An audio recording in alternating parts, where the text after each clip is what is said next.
What's going on, everyone, and welcome back to the channel. And today I was going to make the final part to my options trading journey, and let me tell you, it's really scary. So basically, you see right here, I dropped at some point down to negative 330 or 315, and that wasn't even the biggest drop. If I go down to the 1 week, I was down at some point. Let's see right here, $2,800 down. And if I show you in the 1 year progress, or even in the 3 months, let's see the 1 month or 3 months, gives you more of a perspective. So I've really been in the stock market for 4 months, but 3 months captures pretty much most of my time investing. And you'll see that, throughout the first 3 months of my time investing, things are going steadily upwards. You have the occasional hiccup like right here and then over here, but overall it was just going up. And it wasn't until I started trading options, which was around right here, that I saw like a huge jump up. And I think the highest I was at was up 1,200. Can't really remember, but I was up over $1,000, and in the span of 2 days, when the coronavirus was announced and people were started getting scared, tech stocks and travel stocks took a huge hit. Overall, the whole market took a hit, but travel stocks and tech stocks, because tech stocks are being affected because of the manufacturers in China, and then travel stocks because people traveling around, they don't want to spread the virus or catch it somewhere. But because of that, those two sectors took massive hits. And option calls make things a lot more volatile, so your risk and as well as your reward is multiplied.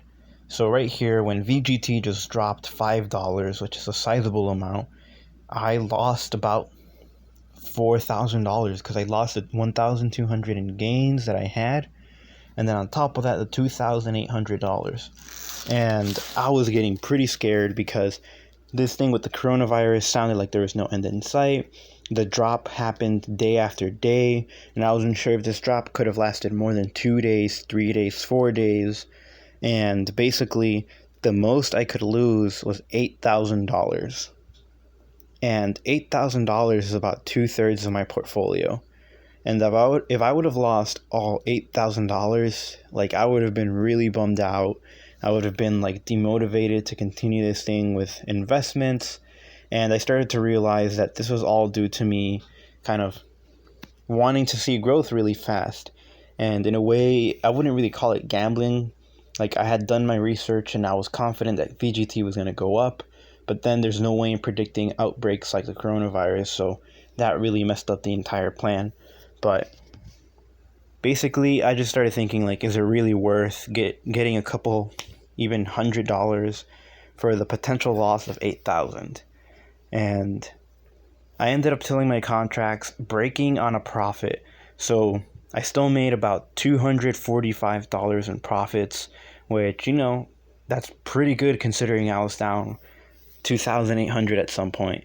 So in 3 days, the third day, markets recovered for a bit, and it was earnings week. So Microsoft reported earnings, Apple reported earnings, and that affected VGT greatly in a good way. So if I show you over here, this is where we start having that beginning of the coronavirus outbreak, a very, very big drop. And then this right here happened, see, 24th.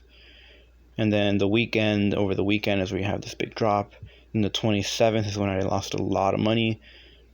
And then the 28th, it kind of came back up a bit. And it wasn't until this morning where it was up around right here. And I was positive on my contracts. I was up $200-ish, and I decided, you know what, I don't want to risk this money again, because things with the coronavirus are all it takes is one bad story, or for the outbreak to get larger, or for people to become more fearful, and the market will respond really aggressively to it. And with options already being very volatile in nature, it was just too risky for me. I wasn't gonna be able to put up with an $8,000 loss. It would just emotionally be too much for me. So basically, I sold my contracts. I was positive 235 or 245, something like that. And I was happy with my profits. I'm not complaining. I kind of do regret not selling when I was up $1,200, but you know what? At least I still made profits and I learned how options work. And maybe in the future, when I have a little bit more money, I might do an options trade, or I might do an options trade that isn't nearly as expensive. And I'll try to do that, but I'm definitely not going to be doing that anytime soon, at least not with that much money. And I'm going to stick to trading for the long run, because if you can see here, like, I have a very healthy return of $420. And sure, it took a couple months for that to come out, but it's still better than having a risk and see your portfolio take a really significant drop. Like, it's just something that I can't put up with. But if you have a personal risk tolerance that's very high, then go for it. If you want to put your money on the line and potentially make it big, then, you do you. But personally, for me, like, I really want to have this money for when I buy my house in the future. And I don't want to put it all on the line for, making more money when I could just do it the slower way.